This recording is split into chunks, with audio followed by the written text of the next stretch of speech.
All right, thanks everybody for coming out on a Thursday right before quarter wraps up. This is a panel put on by the Platypus Affiliated Society. We're an organization with chapters throughout the world dedicated to hosting the conversation on the left. We host reading groups, coffee breaks, and panels like this one to that end. Our motto is, "The left is dead, long live the left," and we are a pre-political organization that hopes to see the constitution of a Marxian left in the future. So yeah, without further ado, I'm going to introduce the panelists in order that they'll be giving their opening remarks. We have Alex Dillard. He's an anti-imperialist student activist from the San Jose area and a member of the League of Young Communists USA.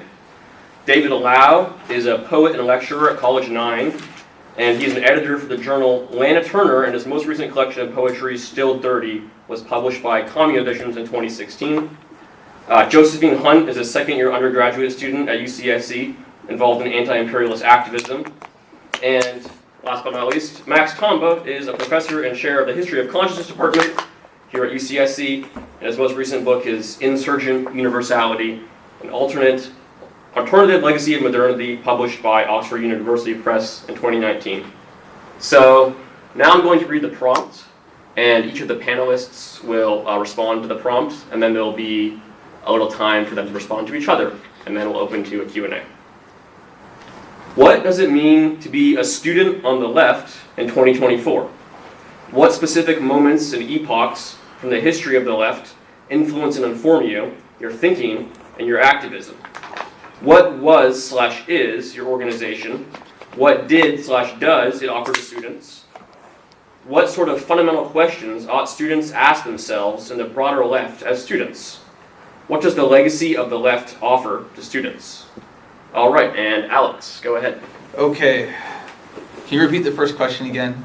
Yeah, what does it mean to be a student on the left in 2024? Well, to be honest, it doesn't really mean much. I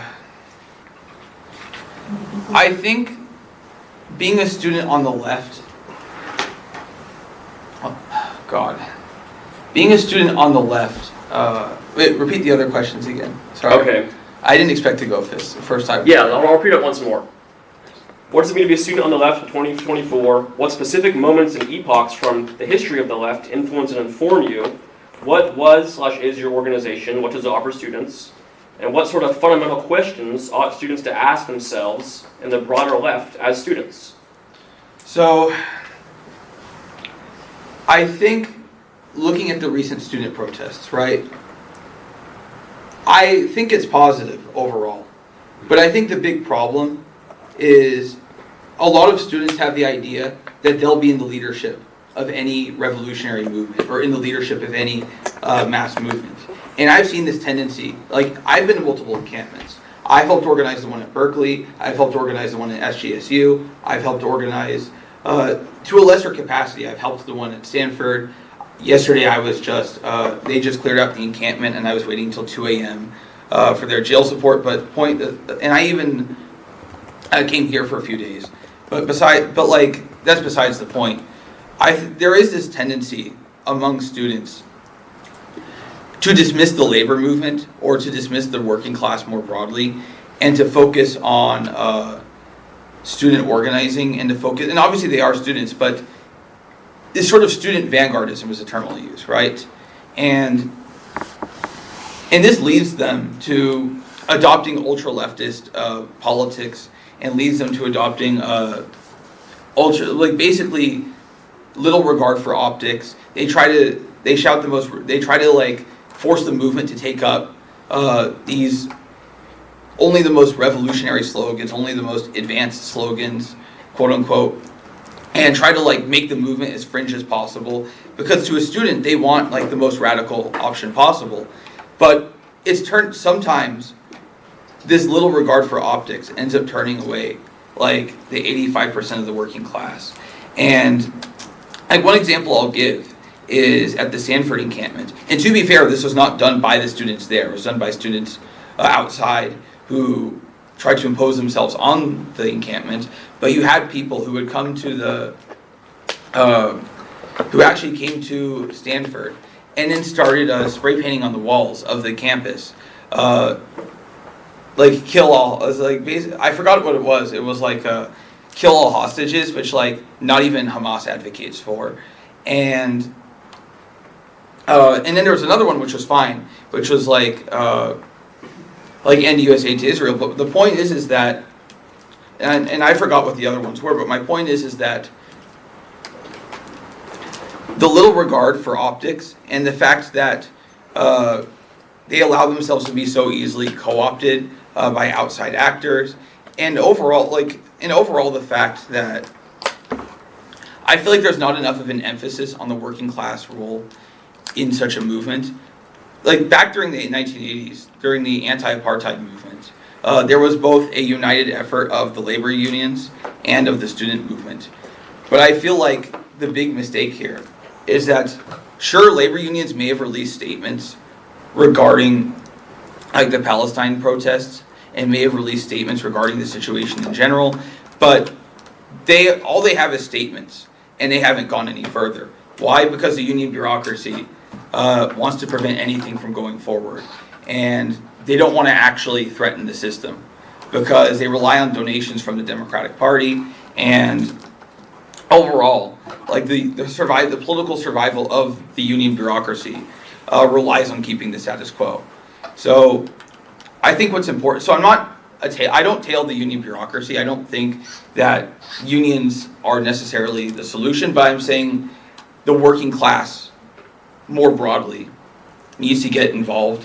I think if the working class was to say, we won't ship this, we won't produce this until Palestine is free, and put genuine pressure on the U.S. political establishment, and until they put the economy to a complete standstill, I don't really think much is going to change. Like, you had the big anti-Iraq war protests back in 2004. Like, way more people than right now were out in the streets protesting. But the Iraq war still happened, Saddam was overthrown, and basically the U.S. won the Iraq war, and with little to no recourse, right? And the point is that you need to have labor, but like, not just the unions. In fact, the unions, I think, the union bureaucracy is part of the problem, but the working class more broadly needs to be included in any effort to end the war, or end U.S. imperialism, or end our involvement anywhere. And I also think, and I think our slogans need to meet the average consciousness of the average working class person in America. I think we need to emphasize no U.S. aid to Israel. That needs to be like the primary focus and the primary demand.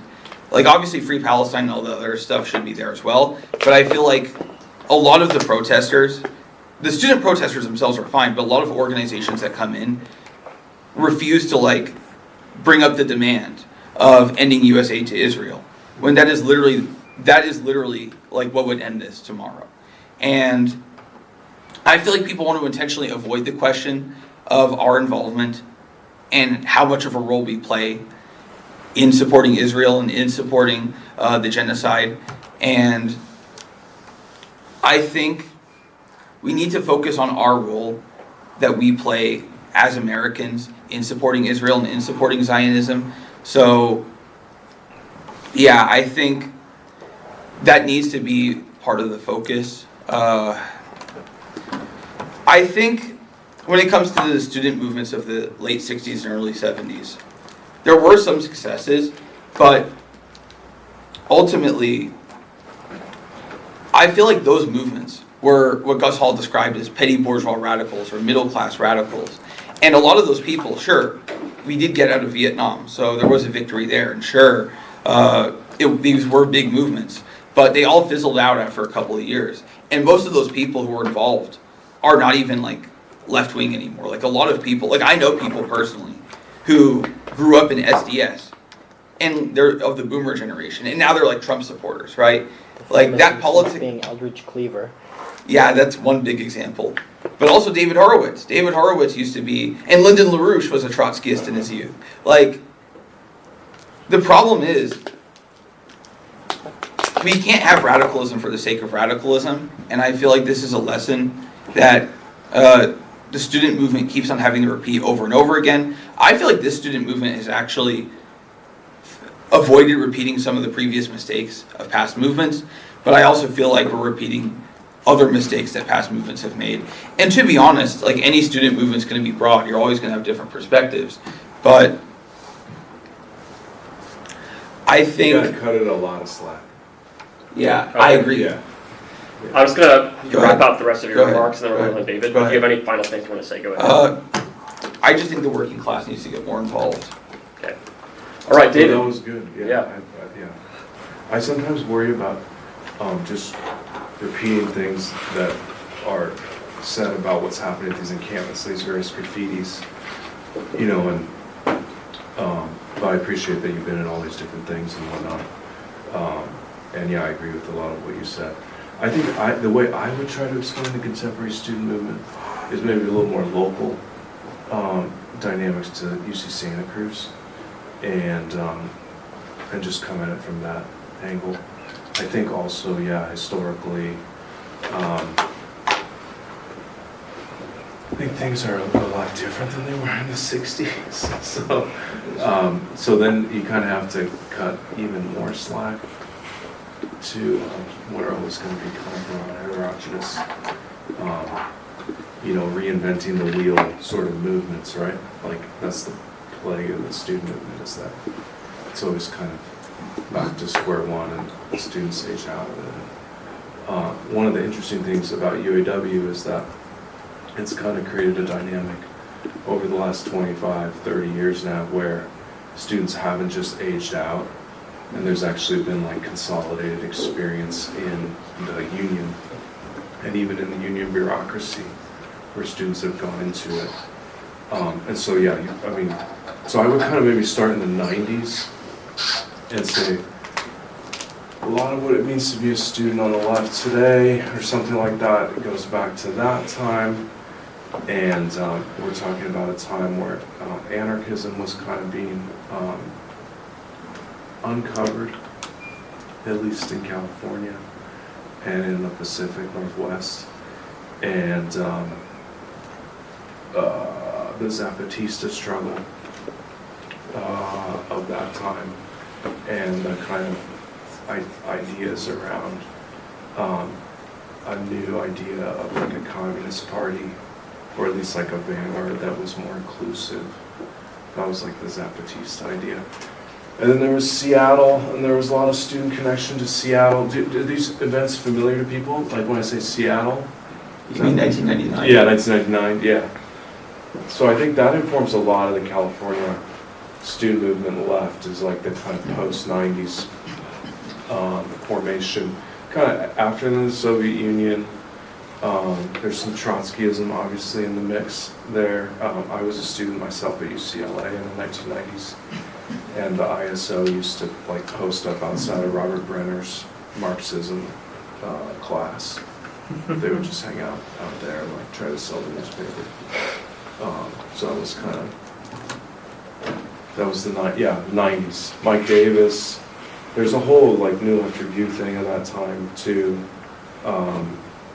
That really informs again all this student left kind of stuff. So then you could say, if you look at locally at Santa Cruz, there's several different moments, but there's like the there was this thing called the tree sit. Was anyone around for that? The tree sit? No? So, yeah, exactly. So there's a big kind of eco left, 2006, 7, UCSC tree sit. Kevin, no? You don't remember? No? Okay.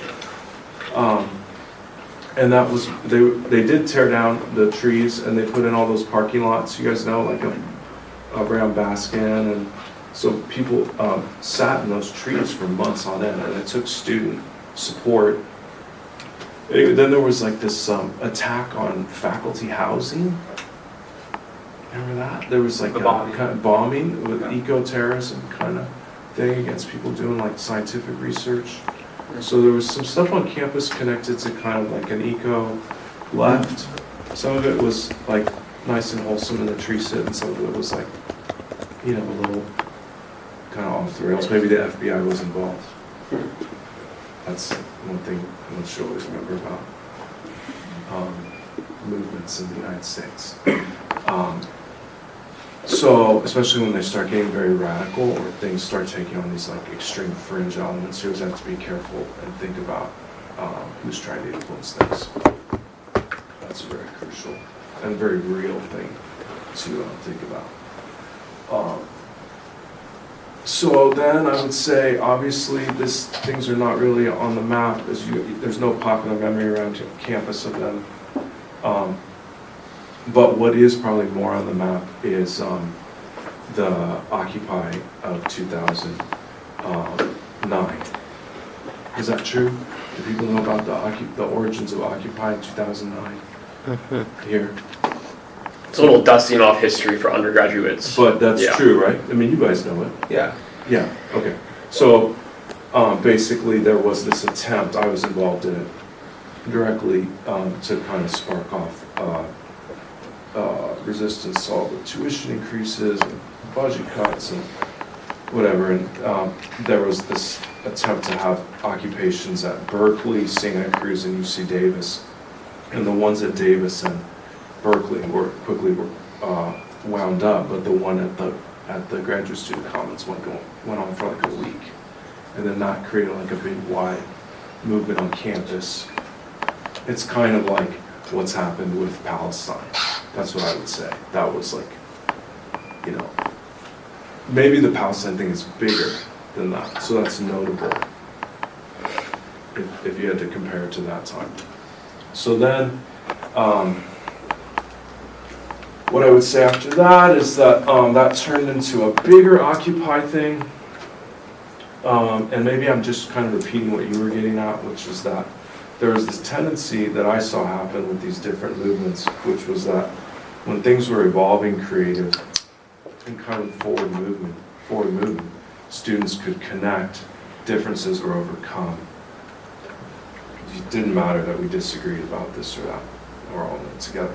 And then when things would stagnate and like repression would maybe grow, there was this tendency for things to kind of fall apart, and this kind of purging and canceling dynamic would set in. And I think obviously the lack of concrete organization makes student movements much more vulnerable to this negative tearing apart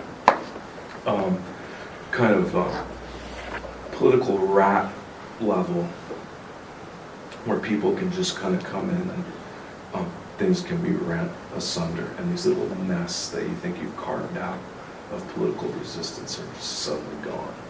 All the eggs are gone too. So that's something to keep in mind. Now, I would say that with the developments since those times, Occupy on campus, and then the bigger Occupy in Oakland, and the way that students contributed to the growth of Occupy as a movement in 2011, you've had the development of a new generation of the American student left. That'd be a major kind of point I would emphasize. I think that there's an intelligentsia that's been spawned. I think that there's lots of whatever positive things one could say about it. I would say, though, it's also notable over those like kind of 10 or 15 years now since Occupy that there's not really been, anyway, it's probably too hard and it has too much to do with labor, food, and history and whatnot.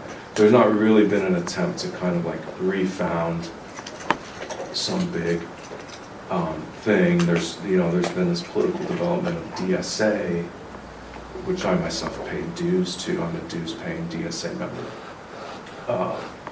but I don't regard DSA as something that's trying to build like the new international or something like that, or have like a communist party. And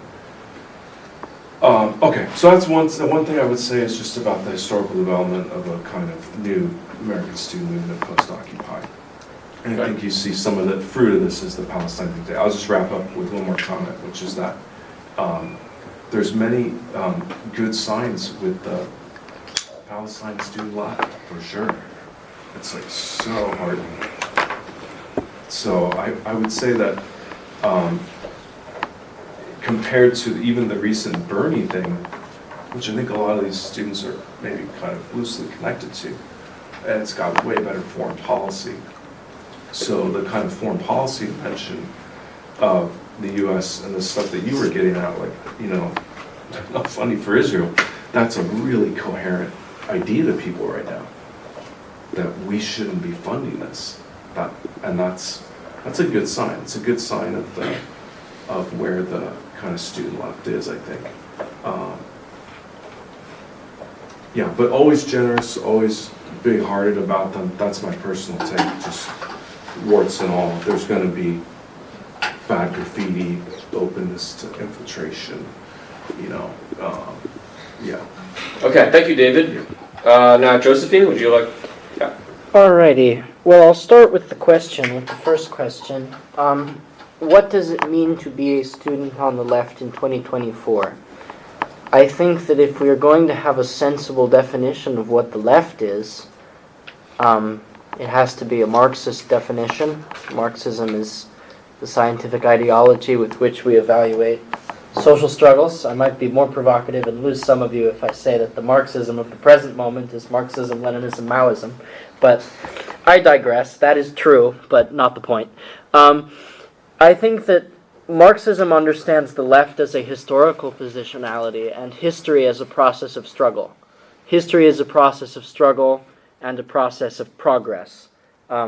Progress does not necessarily mean everything always gets better, right? This is what's so-called Whig historiography, that things used to be bad and now they're good and in the future they'll be great. This is not necessarily what history is. But what history is the unceasing clashing of things which contradict and the emergence from their clashing of new things, which at first are bright and shiny and new, and in time become tarnished and give rise to new struggles that create still new things. So what it is to be left is to be at the present moment in the progressive side of this struggle. It means nothing more and nothing less than that, right? The left is that sum total of social actors and social actions which is pushing society toward the dissolution of its present contradictory order and the erection of a new order. The right is the opposite of that. This is significant because it means that a thing that was once left can become right, right? The idea of let's have global capitalism was very left-wing in 1100. It's very conservative now because it's conserving what is already in place. Anyway, so this is also significant because students on the left have an odd position insofar as students, I think less in this country than in many countries, but even so in this country, students are a minority, and a minority which has, in part through its own effort and in part through circumstance, been set aside as above and apart, often less so than it believes itself to be, but to some extent it is set within the so-called ivory tower. But genuine progressive movement in history never comes from within the ivory tower. Not really. I suppose you could argue that the French Revolution came from within the ivory tower, but it came from within the new ivory tower that the bourgeoisie had built, in the shadow of a much bigger and more moribund ivory tower. So I think that the question for a student on the left is not perhaps what do we as students do, but what does a person in my position of a student do to serve and to facilitate what is a much larger trend in history, which has to encompass, as my esteemed colleague has said, above all the working class, who are, in a country like this one, not necessarily on a global scale, who are the majority, who do the work that causes society to function, and who therefore have the power to fundamentally reorder how society functions if they demand the wresting of power away from those who exploit them. It also has to be in service, I think, to, and this is where Palestine becomes relevant. This is why Palestine is a rallying point. It isn't just a coincidence. It's because any genuine left, any genuine movement for progress in the present epoch of capitalism, which is an imperialistic epoch, an epoch in which capital can only sustain itself not simply by exploiting labor in its own country, but by ever conspiring to split up the world into semi-colonized fiefdoms, which can be, violently divvied up into property, which can be sucked dry, which can then be re-divvied up into new property, which can then be re-sucked dry. This is what they're doing to Gaza now. A genuine student left in an imperialist core country like this one has to be a question of what can the students do to aid the revolutionary forces of the workers and of those who are oppressed and exploited in the colonized world, and of everyone else in the world that has a serious stake in changing the way things are. I think it was Marx said at one point that communism has to be a movement for the complete abolition of the present state of things. And the complete abolition of the present state of things has to involve an organization of a very wide basis of forces. I think it's been very disheartening to me, as I would describe myself as a student on the left. I'm involved in organizing. I'm involved in socialist and anti-imperialist organizing. I'm not here as a representative of any organization, but I hang out with various organizations. I'm a member of various organizations. It's been very disheartening to me, and I think, again, I'm sorry, I've forgotten your name, but I think I agree with you quite strongly on some points here and disagree on some other points. Disheartening to see the youth vanguardism or youth adventurism of what is the essentially petit bourgeois stratum of students in a place like Santa Cruz. Because I don't think it's true that the working class, the broad working class, are politically uninvolved. Or that they don't care about anti-imperialism, or that they don't understand that it is the same force that, pillages foreign countries for profits of capital, that also exploits them at their workplace every day for profits of capital. I think they understand that very well.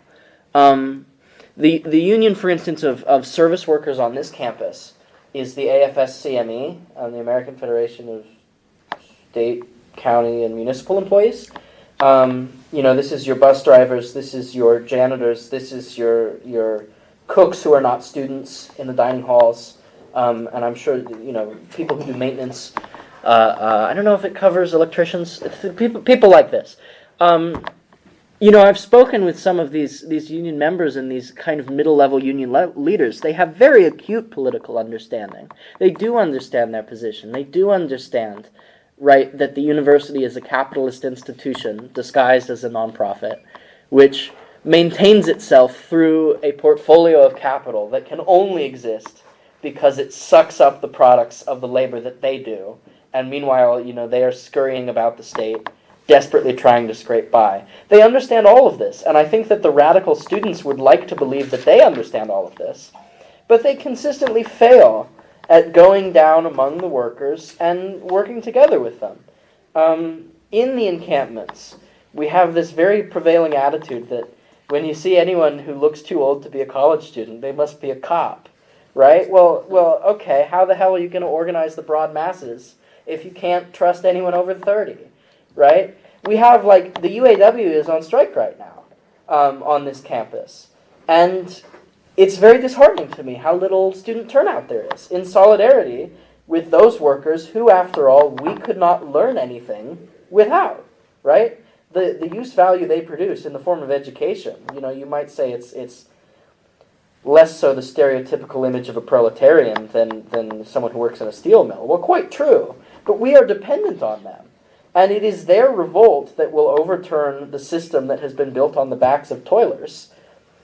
So why aren't we turning out for them? I think that this is really the question that confronts students on the left. And it has always been the question, and it continues to be the question. Not just what do I do, but how do we serve those who have the greatest opportunity to be revolutionary? Because, for instance, we must understand, if we talk about the question of Palestine, that divestment in America will not free Palestine. Palestinians will free Palestine. The most heroic, the most impressive thing an American can do is only express solidarity. And in the same way, the most heroic and the most, impressive thing a very clever Marxist student can do is not to single-handedly tear down the edifice of capitalism. It is to give some kind of inspiration to a broader movement, which would be a movement not of people like that, but of the shop floor worker, the janitor, the person with 6 jobs supporting a family in El Salvador, and so on and so on. Is that you cutting me off? Anything you want to wrap up on, please do so. Well, I didn't go into history, but that's okay, because I think we risk getting lost in history. I think the question is always the blinding terror of progress. All right. Well, now, Max.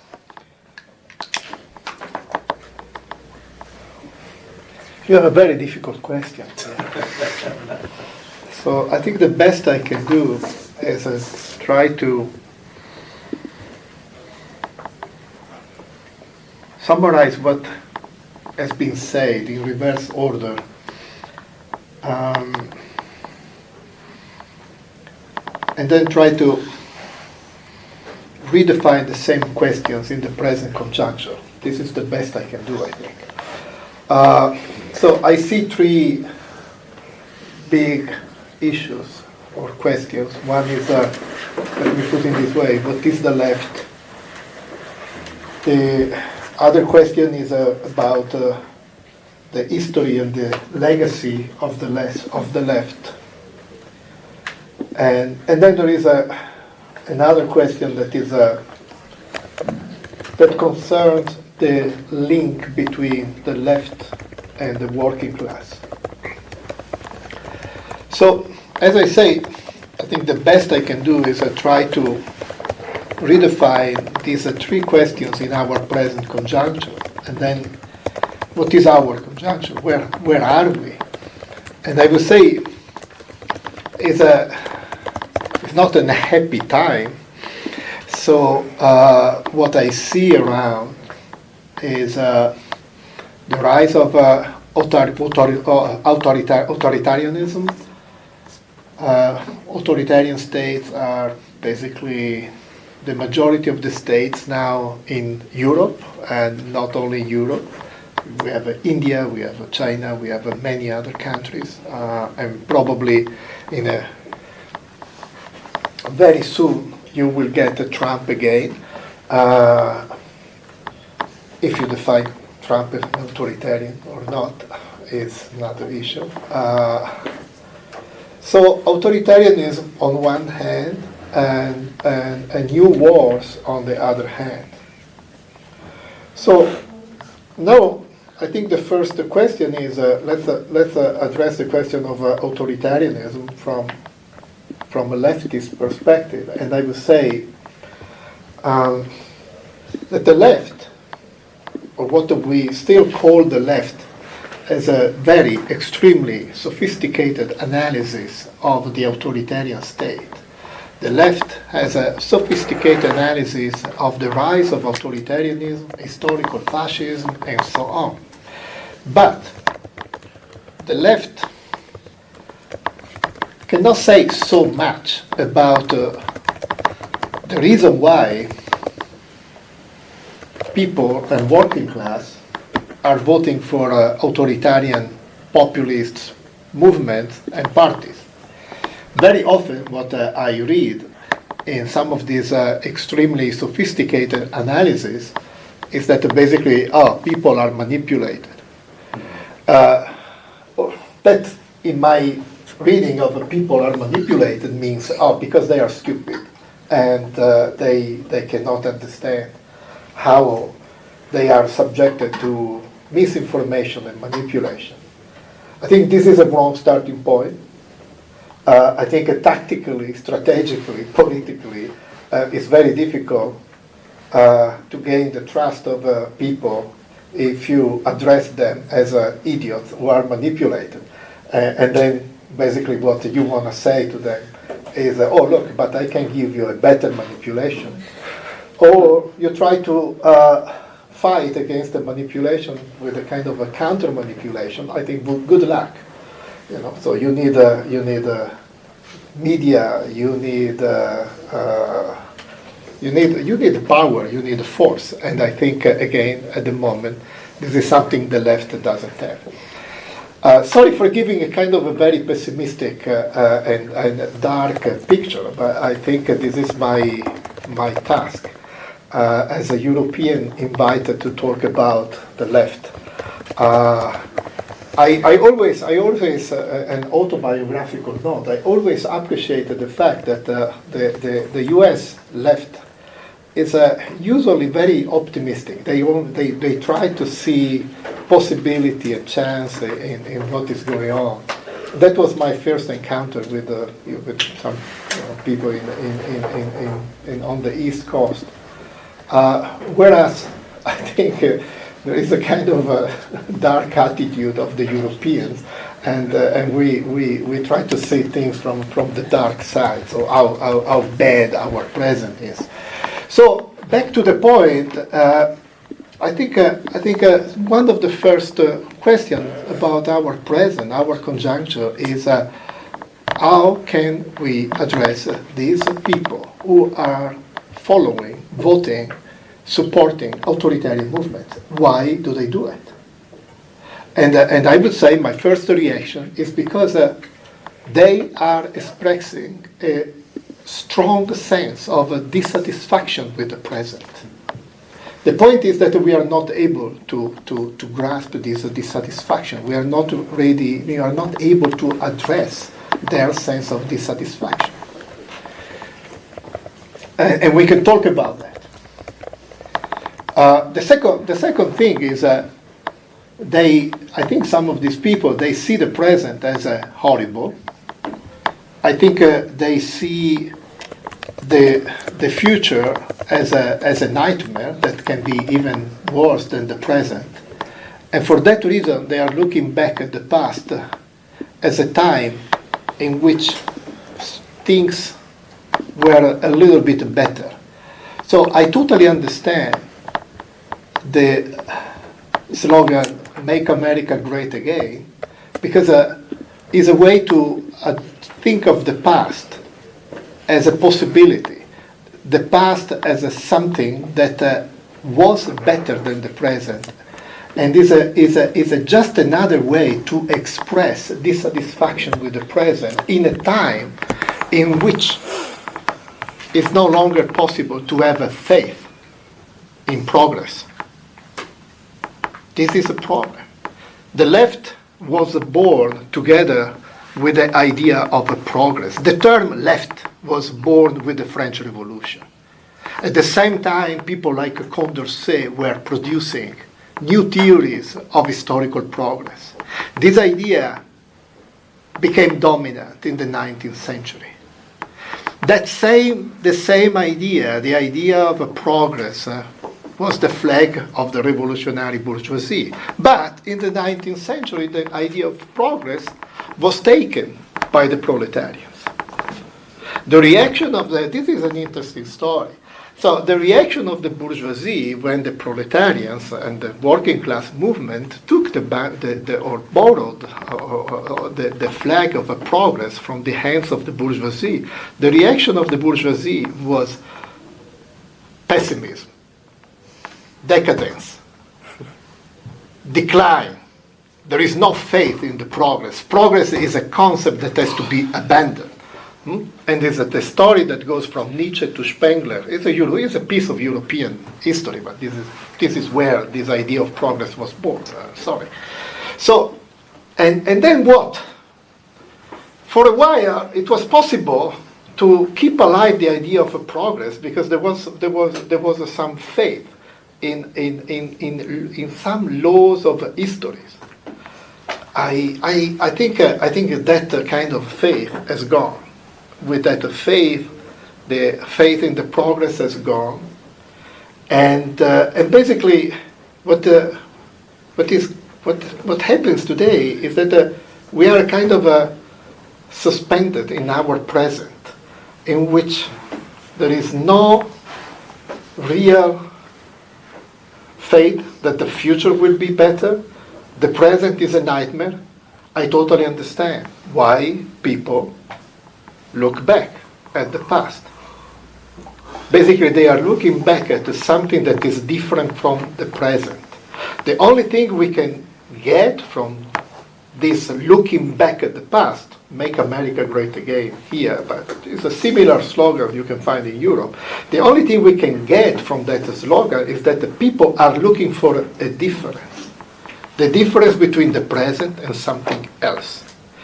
If this is something else cannot be guaranteed by historical laws and progress, is no longer the future, and the present, as I said, is a nightmare, this is something else can be only located in the past. This is what they're doing. And I would say the populists and the right wings and the authoritarian movement, you can call them however you want, they are very good to do that. Much better than the left. Why? Because, I'm almost done. Why? Because they understood a very important thing. That in the past, you have terms like religion, tradition, and others, which are full of energy. They mobilize, these terms mobilize affect. One can say, oh yes, but they are extremely reactionary. Well, I don't know. I'm not sure about that, you know. So look at the history, the past 500 years of history. A lot of emancipatory movements were using Christian concepts. The Diggers with Stanley. Diggers, you know, the Diggers were the defensor of the commons in England. You read the text of Winstanley, is full of a citation from the Bible and the Gospels, full of citation. So Thomas Müntzer, all the way to the 19th century, Weitling, one of the bigger socialists in Germany at the same time of Marx, he was a Christian communist. So the point is that these ideas were full of energy. I would say in the leftist tradition, just a few people understood the kind of energy that can be mobilized from the past. I would put the Italian Gramsci and the German Walter Benjamin and Ernst Bloch. They got it. That's right. The very last point, and I don't want to expand this point, is I am also worried about it, not because I heard talking about Marxism a lot. This is just a question. Marxism has become an academic phenomenon. Why? And I stop here. I think we should ask ourselves why Marxism has become cultural Marxism, has become a tool to analyze culture, to analyze psychoanalysis, to analyze whatever you want, but it's an academic phenomenon for academics. This is a problem. Full stop.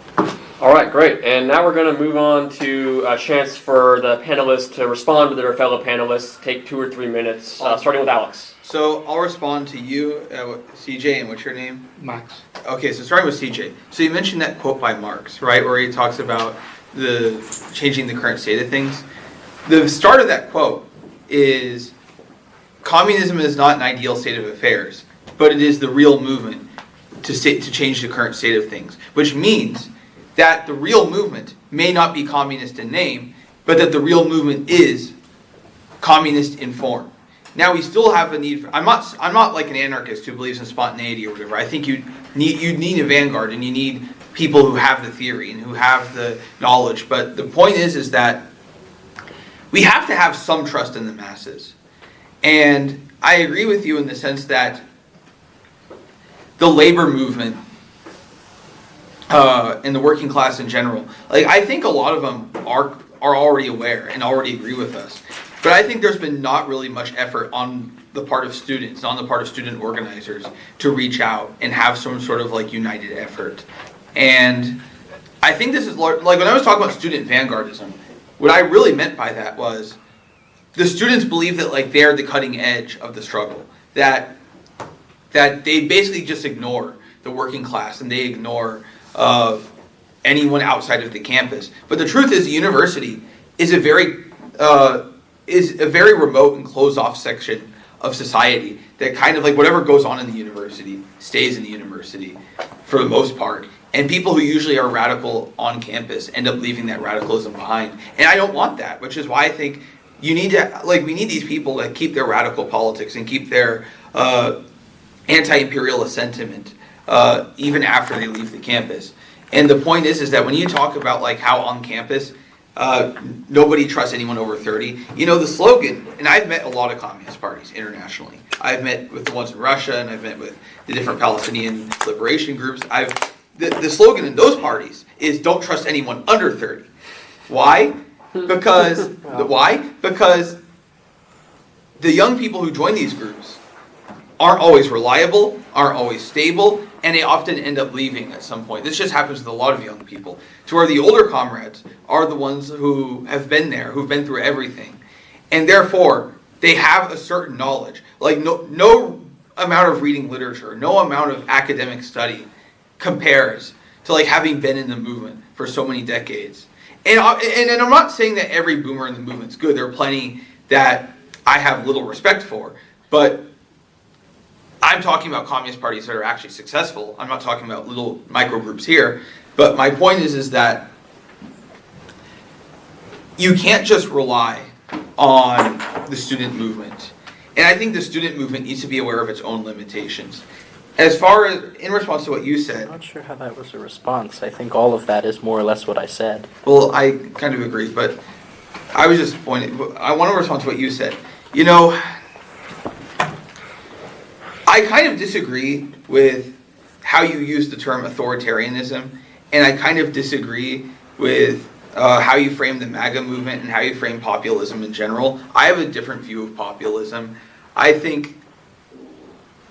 yes, a lot of these movements may be reactionary, and they may have views which are obviously antithetical. And like these are often openly anti-communist movements in some cases, but a lot of the working class, and you even admitted this yourself, are into the MAGA movement, and they're into these sort of populist movements. And you asked at the end, why is it that Marxism is all analytical? It's because the Marxists gave up. It is we Marxists who gave up on the working class ourselves. The term, what's the term called? Long march through the institutions, right? The Marxists chose in this country, by choice, to enter academia, to enter the NGOs, to basically become part of the professional managerial class. So they willingly gave up on the working class. Just like it's not obviously you can talk about like how the real working class movements were suppressed, but I also feel like the left of the boomer generation kind of gave up on their own struggle. And they chose to concede to that sort of politics. And I think... I'm going to have to go wind you ahead. down, and we're going to go to David, and then you next, ahead. Josephine. Go ahead. Well, I have Or go ahead, to... jump in if you have to leave. I'm sorry, I have to depart from you, so I'm going to say some things very quickly. First of all, Professor Tomba, I think we disagree on many things, but I liked your mention of Ernst Bloch, because my garbled understanding of Ernst Bloch through conversations with other people is this idea that nostalgia above all else is misplaced hope. People really would like to have hope for the future, and they are nostalgic for a past that never happened only because they are too embarrassed or believe it is too unrealistic to have hope for a future.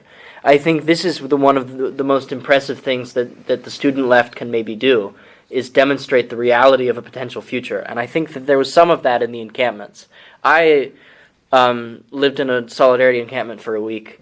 I felt that I had had a strong glimpse of a future society in which the allocation of goods was according to the maxim, from each according to his ability, to each according to his need. It was a small glimpse, but it was a strong glimpse. And I think that I'm not the only person who felt that way. As far as the question, why have all the Marxists become academics? I think this is a very important question, but I think it is so important because, if you will excuse me, it's a fundamentally malformed question. I think that it appears to be the case that all the Marxists have become academics if you ask that question from within the academy, because of course all the Marxists here are academics. I think we must have a broadening of our view. We must recognize that there are, on multiple continents, communists fighting with machine guns and with AK-47s and with bows and arrows and with machetes when they cannot get the machine guns. To wrest control of the land away from the landlords and put it in the hands of the peasants, to wrest control of the factories away from the owners and put it in the hands of the workers. I get fearful of being lost in history because revolution is not a matter of the past. Revolution is ongoing. The Revolutionary War advances in Palestine. We talk a lot about the PFLP lately. Arguably in Chiapas and parts of Mexico, in the Philippines under the CPP, in Peru under the PCP, in Turkey under the TKPML. I think that revolution is not a project of the past. Revolution is a project of the present. And it's all well and good to fret about how the masses, the masses have lost hope and are foundering and going to Trump. I think the reality is that Trump was not put in office the first time, and if he's put in office a second time, it wasn't by working class people that had lost hope. It was by bourgeois benefactors. The same is true of Biden. The same is also true of Putin. The same is also true of the present fascist president of Italy. The same is true of Lukashenko and any number of these sort of reactionary, nostalgic demagogues, including the ones that clothe themselves in red. The masses are ready and waiting for a promise of hope. What people need to do, people who believe themselves progressively inclined need to do, is start talking openly about the real possibility for a movement that abolishes the present state of things. And this is how revolutions in the places where they are ongoing have enabled themselves. And this is what needs to happen everywhere. I think I'll close with an anecdote that I learned recently that I adore. I think it's a beautiful anecdote. From the beginning of armed struggle against the fascist dictatorship in the Philippines in the late 1960s, when the New People's Army was declared. And it was called the New People's Army because there had previously been a guerrilla movement fighting against the Japanese imperialists in the 1940s. Because this is founded by a group of young academics. This is founded by a group of young men that have been studying to be lawyers, that are from very privileged backgrounds. But they go into the countryside, they go to the peasants, and they turn up one day on this farm with a load of red flags and a load of AK-47s. And this peasant farmer comes out and she says, "Well, who the hell are you?" And this young man with his machine gun says, "We're the New People's Army. We're here to fight the landlords." And she says, "Oh, we've been waiting for you." This story might not be true. It's recorded in a number of books. It seems fairly plausible that it's true. I think that hope is not dead. I think that Marxism is not dead. I think that to integrate deeply with the masses and to go to the masses, learn their needs, and respond by offering serious, critical thought about what the material solutions to those needs can be. This is the beginning of a revolutionary movement, and this is the essence of a revolutionary movement. And there's no reason that we can't be doing it today as much as it has been done in the past. Thanks. I would encourage you to stay if you can, but I understand. I really can't. I'm sorry. All right. Thank you. David, please take a couple minutes to respond to your fellow panelists. Okay, well, I would say my whole approach is just informed by a certain kind of realism. A fancy way of saying that is like materialism or historical materialism. But just in simple terms, just like trying to be very real, very realistic. And so I think that we're operating with concepts about students that are and student separation from the working class, which are completely unrealistic. And so one way I would contrast the student movement of the past and the student population of the past with the present is actually just, we're talking about a much more organically connected to the working class student population in California today than probably any time in human history among student groups. And in fact, the university is so expensive, blah, blah, blah. Not true if your family makes under $80,000 a year. In fact, it's tuition free. And with grants and other kinds of scholarships, you may be doing very well. And so the idea that what students are doing on campus is fundamentally separated from, like, you know, what was just being talked about a minute ago. And, you know, like, they're going down to the masses. I mean, they literally just go home and they're like, you know, back in on the east side or in some part of Long Beach or whatever. So I think that's got to be fundamentally understood and acknowledged. And in fact, you could say that what characterizes the post-Occupy or post-financial crisis left is not only a working class, as it were, student phenomenon in California, but it's true across all of these places around planet Earth where there are these big movements. It's particularly true, for example, in Egypt, where the student left, more or less, you know, kicks off, maintains, helps to build all of the early days of the protests there in 2011. So I think, yeah, there's a British journalist named Paul Mason who has come into serious disrepute, and so I wouldn't read anything that Paul Mason says today about anything at all. But he did write a book a long time ago called Why It's Kicking Off Everywhere. And I myself worked on a critique of that book with a friend of mine named Aaron Benedette, who was a professor at Syracuse University and he used to teach with me here at College 9. But one thing that Mason did point out in there is that there was a kind of, you know, like renewal of the left, French revolutionary dynamic, this like educated, unemployed profile of the Jacobins. Paul Mason called them the Jacobins with the laptops. And they were able to kind of turn their, you know, sort of political experiences. Again, the growth of inequality today, right? I mean, it's a very bad time, all authoritarianism rising, all kinds of new irrationalisms, totally. Rising inequality, you know, I mean, just just imperial overreach, hollowing out of society, drifting down into the depths of fentanyl and homeless encampments and $5,000 a month apartments and whatever. You know, it's bad times. But, you know, it's also in a way the case that out of this whole thing, we're starting to see something like a younger generation take shape. Max, it's true, American left is sunny. Do you know that joke about the American left? It's like a high school cafeteria dessert, mushy and covered in nuts.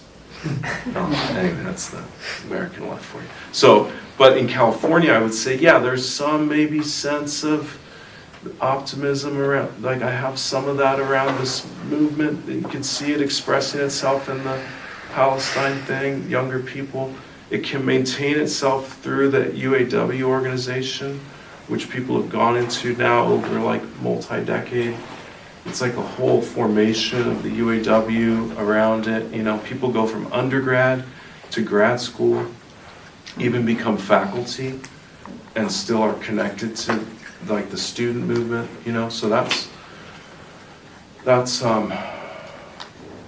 yeah.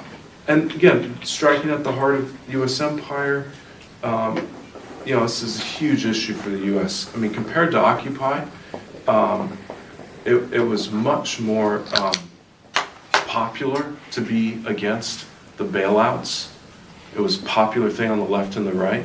Whereas with Palestine, there's a huge like media hostility to it, and still it exists, and still it flies in the face of that, right? Whereas Occupy had all this positive media coverage, just like being floated on the back of media coverage for years. Occupy. The Palestine thing faces this extremely hostile media landscape, and yet it still effloresces and is keeping going, and actually isn't backing down.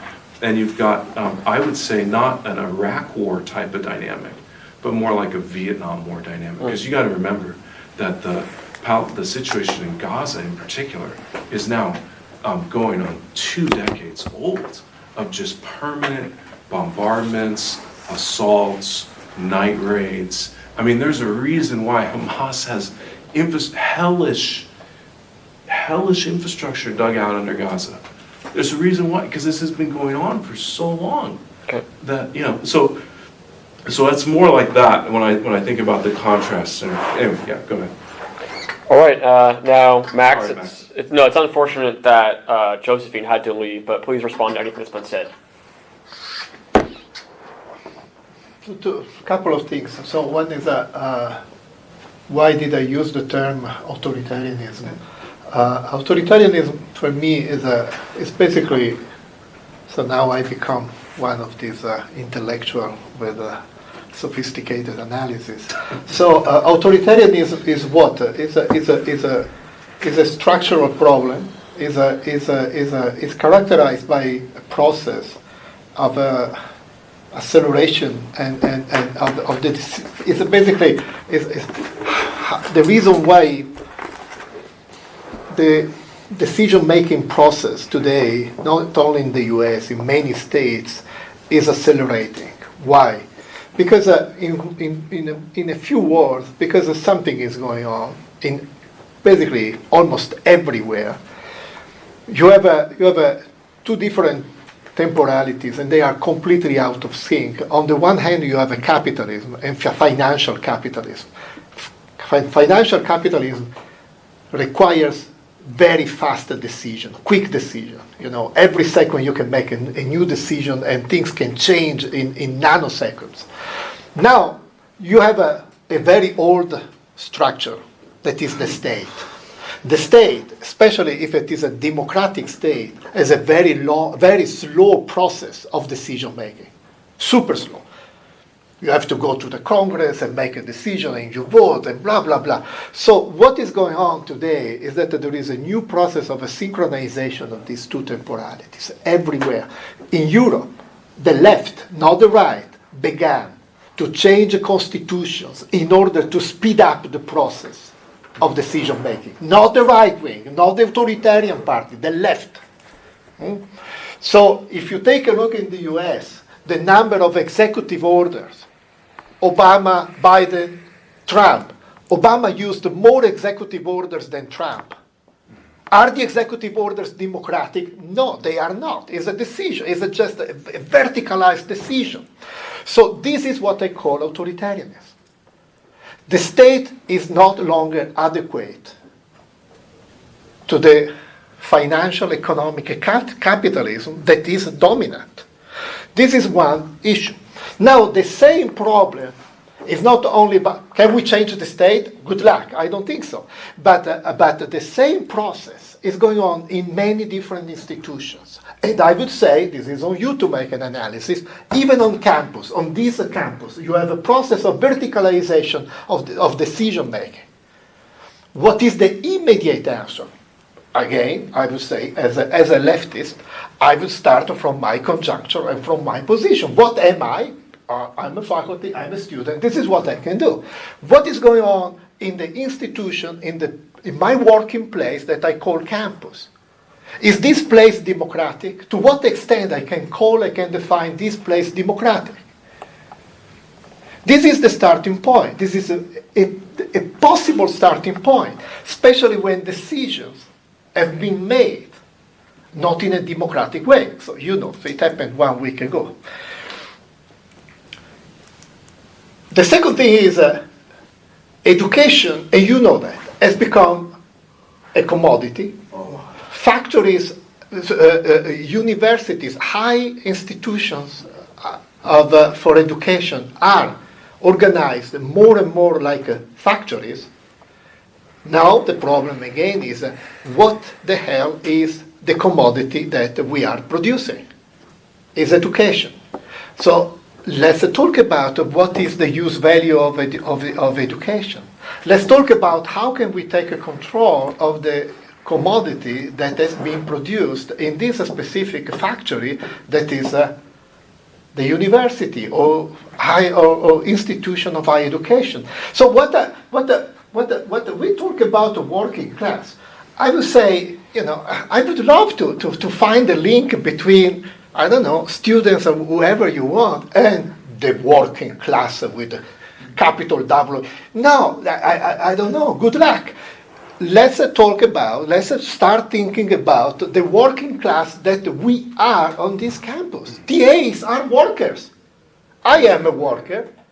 So let's talk about our institution as a place in which we work and we produce a very specific commodity. It's called education.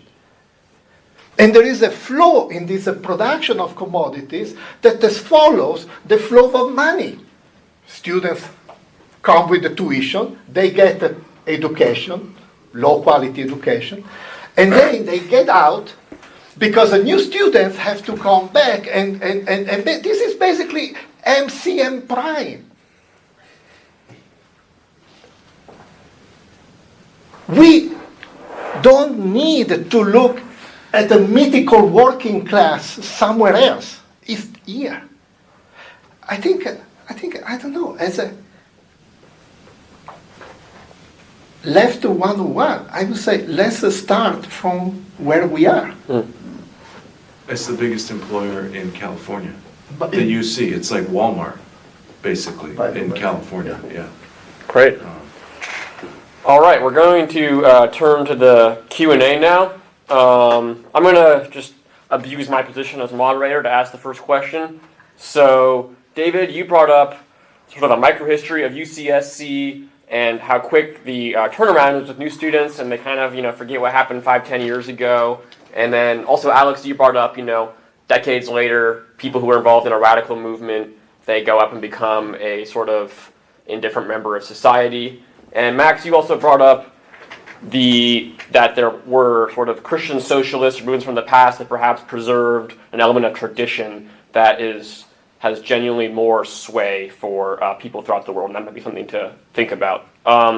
So my question is, when you do have these moments of unrest, Occupy, BLM, things that draw in a lot of students, Palestine stuff, is it accruing towards anything? Is it just, turning into mist in 10 decades? What is it actually accruing towards? Should I take that? Yeah, anybody. Okay, Yeah.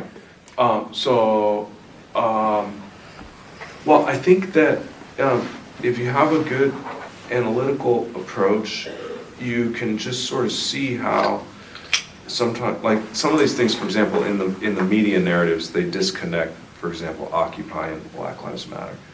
And in fact, the two have more or less like a common temporal origin. They were interrelated in their earliest periods in 2009, 2010. There was this killing of Oscar Grant, and then this other just kind of campus protest movement, and the two were intertwined, and that kept going, and it's flourished in different ways. I think definitely, I was trying to bring up what I think is one of the kind of negative tendencies of the present, which is when you have these lulls in movements, you can have certain kinds of counterproductive adventurism. That's one way to think about it. Another way to think about it, the internet kind of culture is just canceling and falling apart in the disintegration of relationships. And so that's kind of self-undermining character of some of the young person movements on the new left or whatever it is today.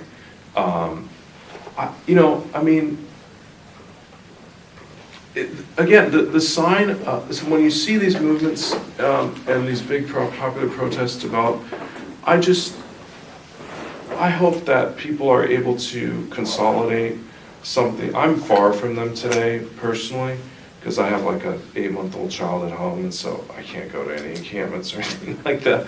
But I hope that people are able to consolidate out of these, like something more like political organizations.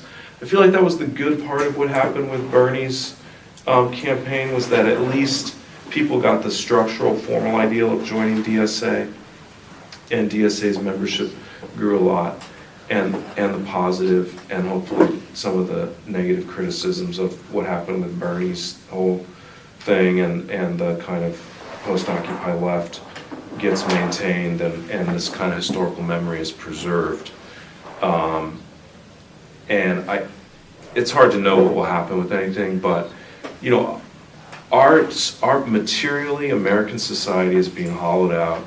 Much of it is explained by overseas warfare and the disconnection of kind of like our state from our society, and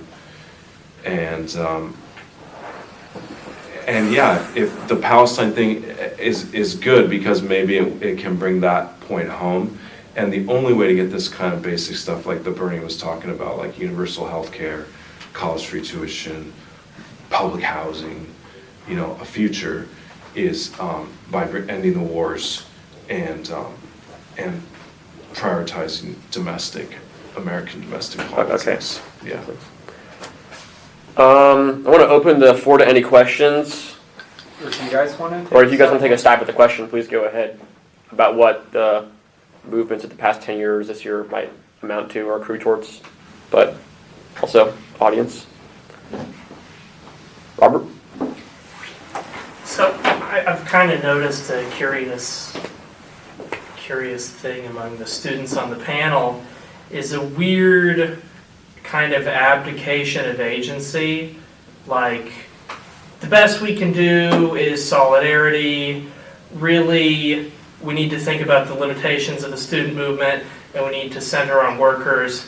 And that's kind of insane to me, because I mean, historically, the students have always, like, I mean, there's so many waves of this. Of the kind of the first one that comes to mind is like the going to the people of like Russian nihilists, and you've got like the going to the people of the Chinese students, and you've got like salting of the new left with students, and I mean, I just did some math on my phone right now, and it's about the case that a little bit more than half of all, like, young people in the U.S. go to college.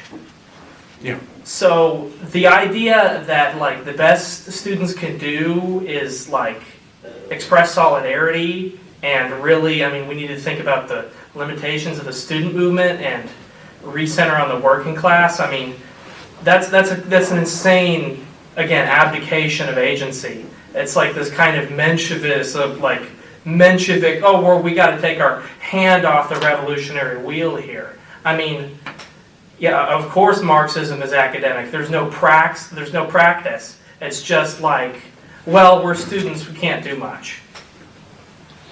I'll respond to that. Yeah. So, truthfully, I'm not saying there's nothing students can do, but I don't even really, like, even if workers were the minority of the overall U.S. population, it's not about who's the majority, but it's about who can shut down society.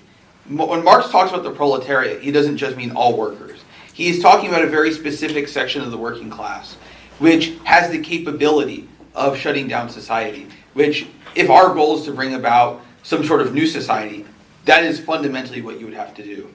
I think, I guess this kind of touches on what he said about nihilism. I think the problem isn't that the left is too optimistic. I actually think the problem is that the left is too nihilistic. I think we're sticking to our circles, we're sticking to circles that make us feel comfortable, and we're not going down to the people. We're not doing things outside of like what other groups on the left already do, and what's already been established for the last few decades. We can't think of any new ideas, and that's why our movement's going nowhere. And I think more, like, what I'm really saying is our movement needs new ideas. Our movement needs to break out of the sort of movementism that we've been used to for the last 50 years. I'm saying we really need to go down to the people. And when I say workers, I'm not saying we have like a union, like, centered approach specifically, although that can be part of it. I'm just saying, like, we have to recognize the limitations of student politics, because it's like what goes on campus is almost like a separate world politically from what goes on in the rest of society. And when we're talking about, and I'll be done after this, you were talking about like the media narratives surrounding this. The Zionists, realizing that their project is losing public support fast, what they've been betting on is turning the Palestine issue into a culture war issue, like a left versus right issue. And because students generally tend to be on the left, and because students are quote-unquote woke, according to these people, they try to pit people who are on the right, who might be populist or might be nominally anti-war, into opposing the Palestine movement because it's all a bunch of lefties and wokes and students or whatever. And part of the reason they're so successful at cornering our movement into a box and keeping us unpopular among non-students in society is because we haven't made the effort to make it a broad and popular movement. Okay. David, Max, would you guys like to take up the question or respond to Alex? Maybe, yeah. Let me put it in this way. I think we need more history if we want to understand our present. So I think historically, I try to be really very brief, but put it this way, when Marx wrote in the 19th century, there was no Fordism, there were no gigantic factories. Yeah, exactly. There was some Taylorism, and the form of workers' associations was basically unions and associations. Associations was actually a word that was coined in the 19th century in France. And when Marx rarely in Capital prefigures some socialist society or some way out from capitalism, he uses the word association and associated work. So we are talking about small factories organized around the Taylorism, and the political organization at the time was not a gigantic party. But it was something that they tried to build at the end of 19th century. So where I want to go is here. In the 19th century, you have a different forms of production and different forms of organization, and the two things go together. So you have a Fordism, you have a gigantic factories, you have a organized and disciplined workers within the factories, and then you have a Leninism, if you want. You have parties. You have a form of working class organizations that in a certain way they mirror the factory organization. They were extremely disciplined. But the workers were okay with that because basically they were used to that kind of a discipline. They just shift from the factory discipline to the party discipline. This thing, I'm talking about US and the so-called northwest of the world, Europe and whatever. There are gigantic factories in China, Foxconn and so and in other parts of the world. Don't misunderstand me. So I'm totally aware of that. But let's look at where we are. What is the organization? What is work today? It's extremely fragmented. Do we think that we can organize a fragmented work and workers which are not used to any kind of a discipline in the form of a disciplined party? They will run away. They will run away immediately, and they are right to do it because they became allergic to that kind of discipline. So the point is, the question should be, what is the kind of a working class organization that is suitable to the current fragmentation of work? The work, I think in a certain way, the situation is much more similar to the 19th century than the 20th century. It's more similar to the time in which Marx was writing. small factories and workers' associations. Some of them were artisans and workers together. That was the condition, the common condition in the commune. The commune was a form of a political togetherness of artisans and workers. The two categories are split in the 20th century. I stop here. So I think we should stop reproducing and thinking of our present with the categories of the 20th century. That is a gigantic mistake. It's a gigantic mistake that I see, for example, in a journal whose name is The Jacobin. Really? We need Jacobinism today? Jacobin, they were the group who killed the women organizations, the women assemblies, and the authority of the primary assemblies during the French Revolution. They killed the 1793 Constitution, the most radical Constitution. They killed the 1793 Declaration, the most radical declaration. They instituted terror. This is what we want to reproduce today? This is the tradition that we want to reanimate? It's a disaster. My friend, the present is a disaster. And when the left is trying to do something, they pick the wrong pieces of a tradition. Or they think with the categories which are not able to grasp anything today.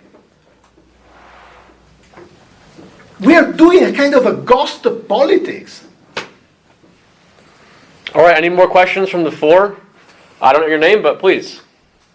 Yes, Amy. Amy, So in terms of Marxism, Marx in his time recognized that American society was peculiar, and it was peculiar. It was peculiar because it was especially politically backwards, he thought, because of the absence of a labor party, absence of that. So, and my question is, what role do you see the students and academia, or like student sections of society, what role do you see them as taking up in the possible formation of a labor party or some sort of political organization that could give agency to the working class in this country in terms of like, what do you see the historic role potentially being of students in that? would you like to respond, Alex? Sure. Well, to be honest, I think if the message people are getting from from what I said was that the students should do nothing, I think they're misrepresenting what I'm saying. What I'm really saying is, all I'm saying is, we just need to recognize that the working class is going to be what creates real change. But the students, because they have more free time and because they tend to like actually look into stuff more, I think what students do and do very well is that they're able to get things started. They're able to be activists. They're able to push things beyond where they already are. They're able to push the needle in a way that your average worker may not. So I think students can play a big role in pushing the needle, whether it be for the labor movement. I think with the Palestine movement, like the role that the students have played, at least this time around, has been objectively positive because the encampments were not the decision. And I was there when the very first encampments were started. I know all the people who planned even the Columbia encampment. There were a lot of organized groups on the left that did not want there to even be encampments. And a lot of those organized groups on the left, I'm not going to name names, but if you've been involved, you probably know which groups I'm talking about. They pushed for the encampments to not happen. They thought, they actively discouraged them from taking any action. And then when the students said, fuck it, we're just going to take action, then all these organizations had to pretend they were on the side of the students this entire time. So I'm not saying students can't do anything. I'm saying students can move the needle. They can actually push things in a way that no one else can, and they absolutely can be the activist layer of any, what like you described, like a Labor Party or Workers' Party or whatever, or any party or any organization. They can be the layer that like is able to like push things, right? So I'm not saying that students are useless. I'm just saying that students need to be working with broader society more, and they shouldn't just view themselves as like an isolated, like it shouldn't be an isolated movement, is what I'm saying. Mm-hmm. David or Max, would you guys like to respond to Amy's question? In the 1990s was the last time there was a serious attempt in the United States to form a labor movement. Tony Mazzocchi. Yeah, and also Adolph Reed Jr. was involved in that, and Jacobin published a long essay about that whole experience. Adolph Reed wrote with somebody else, I think, and 90s was a hard time to get a Labor Party off the ground. Yeah, so that didn't happen.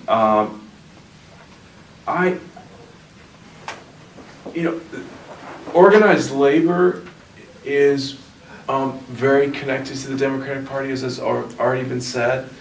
That's particularly true in California, where so much of organized labor is public sector labor, which relies on negotiations with Sacramento to fund various things, and much of what unions do is they write basically drafts of bills, and they try to put those on assembly member desks and get them through committees and stuff.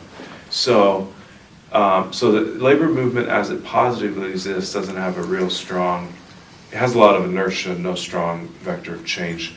The student movement, by contrast, I mean, if there's one thing that's, I was thinking about this while I was walking over here, walking across campus, that there's one thing that's characteristic of student politics, and the whole category itself raises the question of like a kind of highly subjective form of politics, subjective agency, and subjective agency really in the mode of transformational change. Because students are young people, and sometimes, it's true, they haven't heard about this issue until relatively recently, but then they're highly intelligent, and they can like learn a lot about things, and they can get involved in stuff, and it's like this whole period of transformation that gets going. So I think that young people trying to go into the labor movement with the idea of changing it, you look at the UAW today, it has a new president, it has maybe a different footing that it's on. Some of that has to do with actions that were taken by the local here in California to democratize the UAW voting process and to actually bring about a democratically elected UAW president, which hadn't been true before. And so he's much more responsive to members, they've been more active. Now again, Fain, he's also a Biden Democrat. Biden came to the picket lines, and so he's going to be very much behind the Democrats. So I think that's a really hard, like Max said before, it's like very hard questions. I don't see how you would need some of that transformational young person change energy to get something like that off the ground. On the other hand, there's no reason to be like a trade union cretinist and just like hang on with the trade unions, as I've been saying.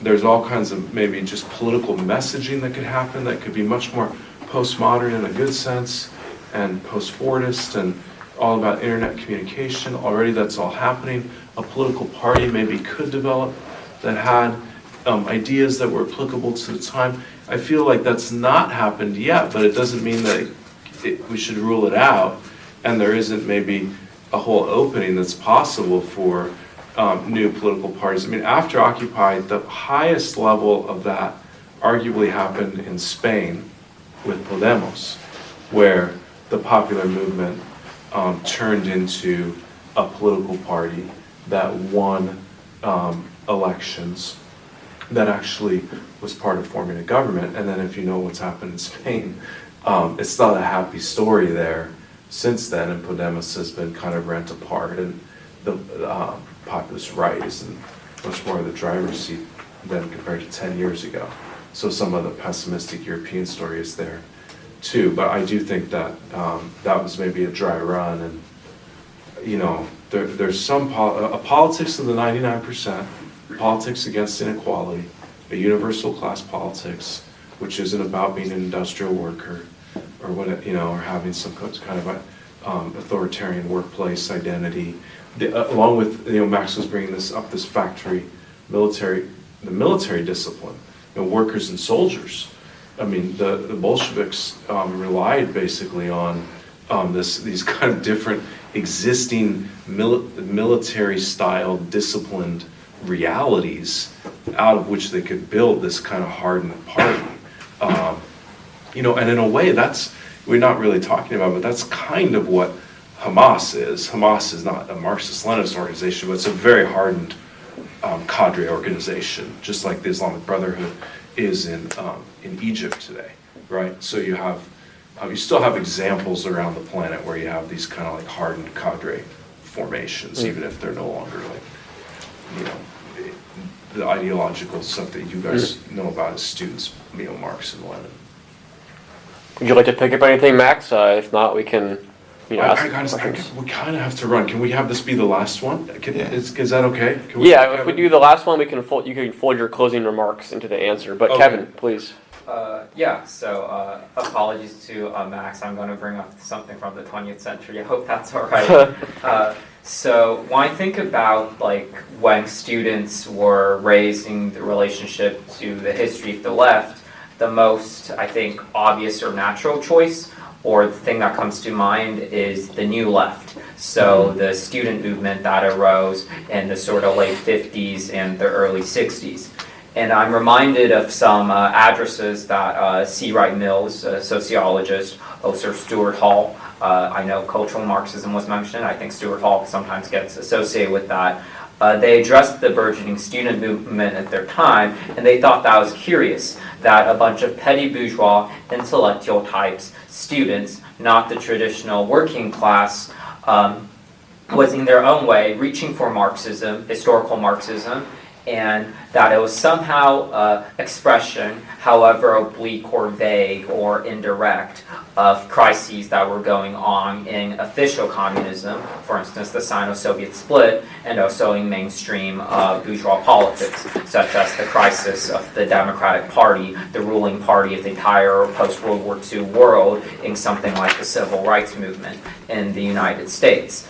And they kind of remarked that perhaps this is pointing in the direction of a desire to reconstitute the Socialist Party, independent of already existing communism. But it was like in a very indirect sort of, it's kind of up in the air sort of way.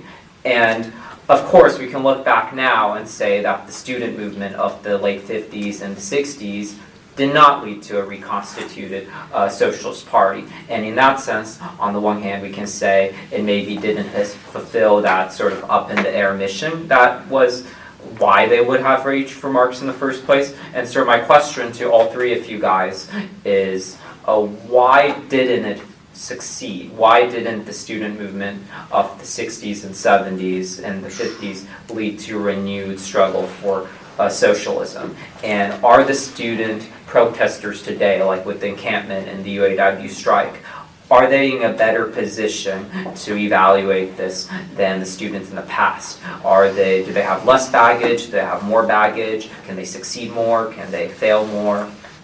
Yeah. Would you like to take a stab at that, David? And you can fold your answer into your closing remarks if you like. Okay. Oh man. Wow. You know, the student movements of the 1960s, wow. Well, they were, it is notable, the relative universality of them, so that is very notable. It was a kind of sign of a global consciousness. I mean, the individual, I mean, in some cases, for example, in Mexico City, it was just put down by force. So the state definitely trembled in places as a result of student uprising, and you know, in May '68 in France, and what, you know, so there's ways, and I would say that part of the student movement of those times is explained by the growth of the post-war state and a kind of capitalism that was economically ascendant in the post-war order, that had the tax base to support a massive expansion of the French university system, for example. That's the example that I probably concretely know the most about outside of the US. So, yeah, I mean, you know, I don't even know if I can begin to answer why they failed. There was an inability for, basically what there was historical decolonization and revolution in the third world, and there was a kind of stabilizing capitalist economy in the 50s and 60s, and the student movement was being fed by this kind of transmission belt from the third world. Obviously the case here, Vietnam or Cuba or something like that, was kind of feeding the student movement, and the student movement was developing a relationship to that, but the students themselves didn't think that they were going to be like in positions that were akin to those in these far-flung realities. They were expecting a certain kind of like American future. So what I would say is different today, Kevin, just in a nutshell, is that students today, though they live in materially very different circumstances from, say, students in North Africa, actually they face what is largely talked about as precarity. They have, they're paying a lot for school, like Max was talking about. They're paying a lot for this low quality, semi-useless commodity, you know, and it's been hollowed out by privatization, and you know, and like, we haven't even talked about it, but there's this whole kind of fake left. I mean, people say the left today, and like people just roll their eyes because it just means some kind of like fake identity politics, clientelistic, you know, always kind of like taking advantage of these discussions through victim identity and whatever, you know, and so there's we haven't even talked about that whole kind of thing. So I would say that students today, relatively across this kind of global student movement situation I was trying to describe, there's relatively more in common. The educated unemployed, the educated precarity, the growing inequality, diminishing life chances in the third world and or global south and in the global north, this kind of broader commonality of experiences happening. I'd recommend another book. Again, it's not that it's like the greatest argument or theoretical approach, but just for its sociological facts. Manuel Castell's book called Networks of Outrage and Hope.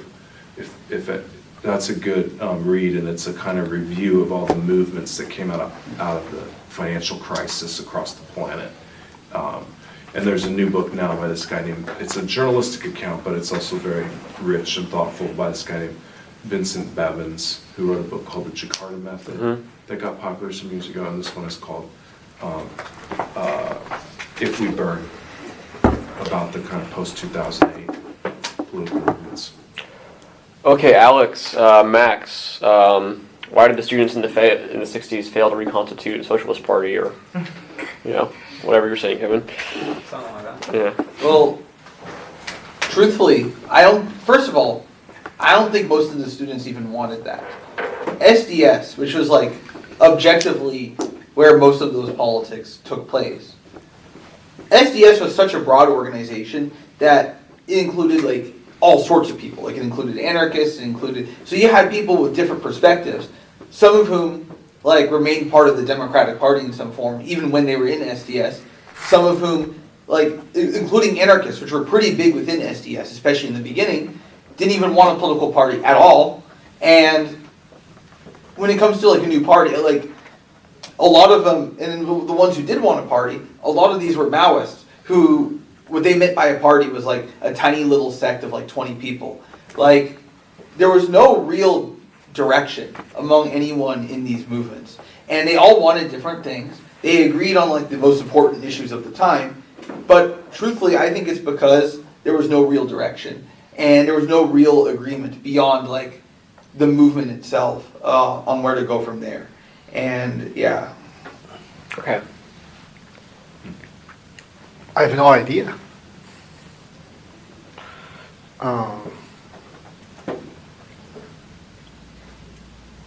So,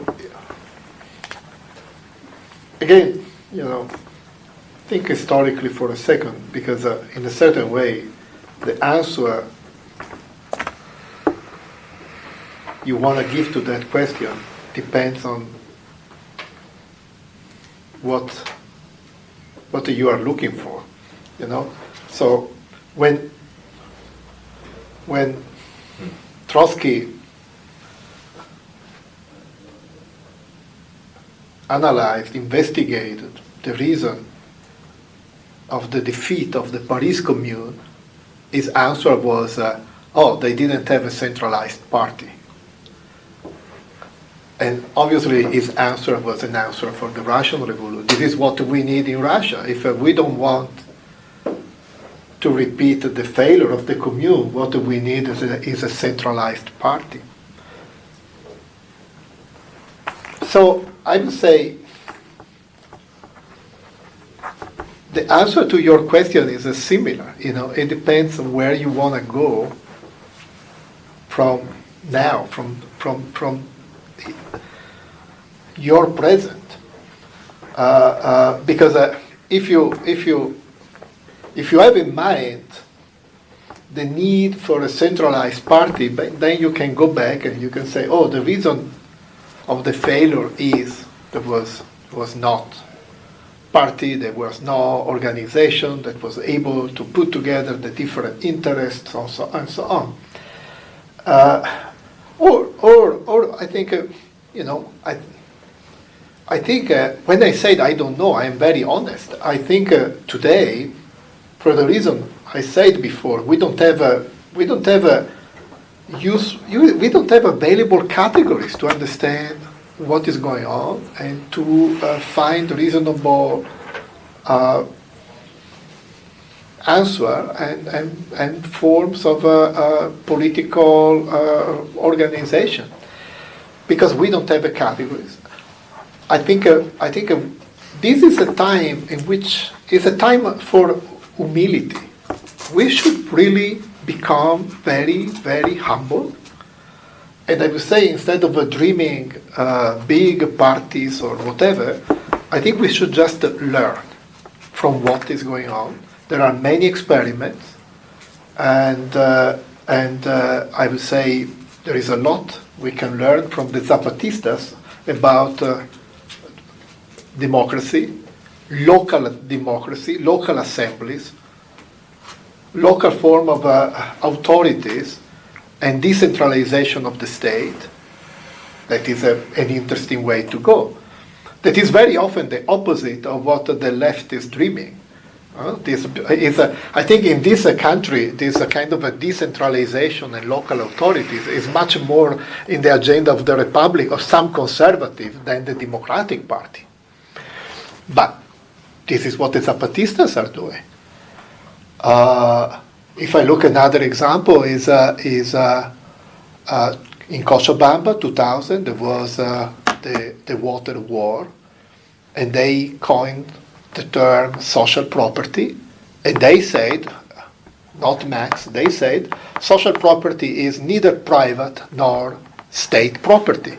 So when they opposed the privatization of water, they also opposed the nationalization of water. They didn't want the state to take over water.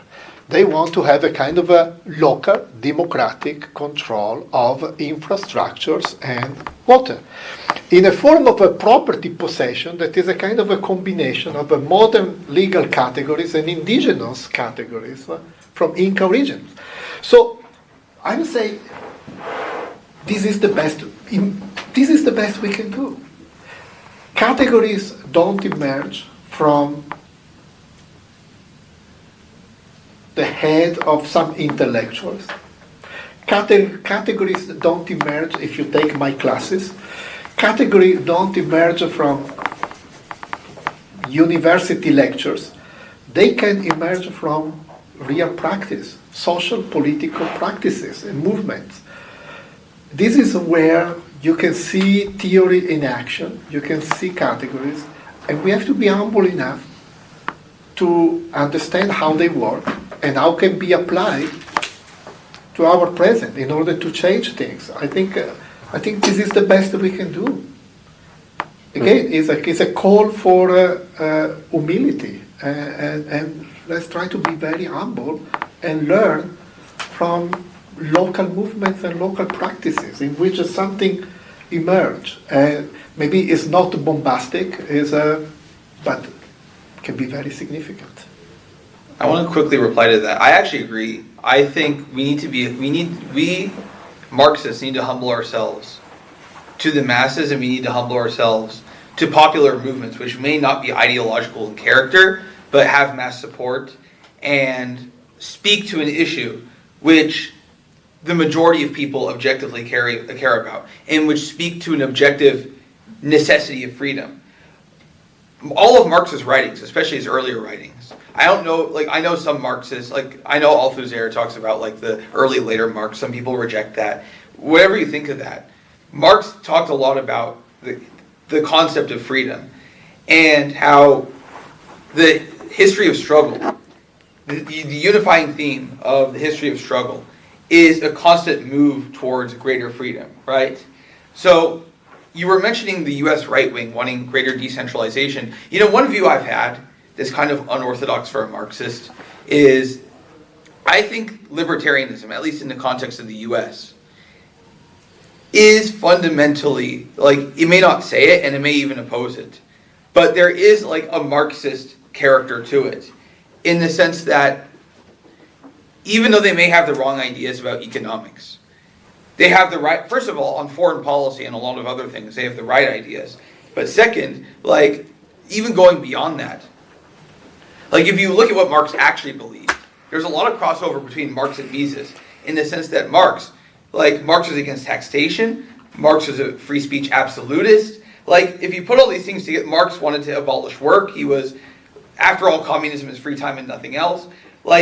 These things are fundamentally, there's actually a bigger crossover between Marxism and modern libertarianism in the U.S. I get along very well with people who are libertarians, even though they know I'm a communist and a Marxist, because I recognize that they do speak to certain issues which Marxists either do care about or should care about.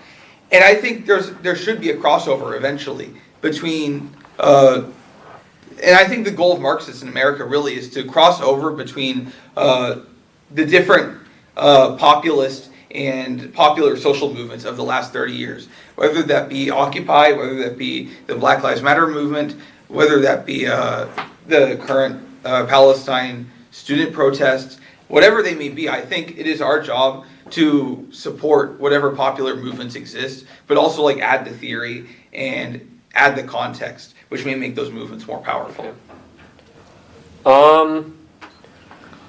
We do have time. I want to give just David and Max a brief chance to wrap up whatever anything they'd like to say, respond to stuff that's been said, just put a finishing touch on it. I think I'm good. Okay. I mean, yeah, I said a lot of different things, so yeah, I don't want to repeat myself. Okay. Yeah. Any final thoughts from Max or Alex?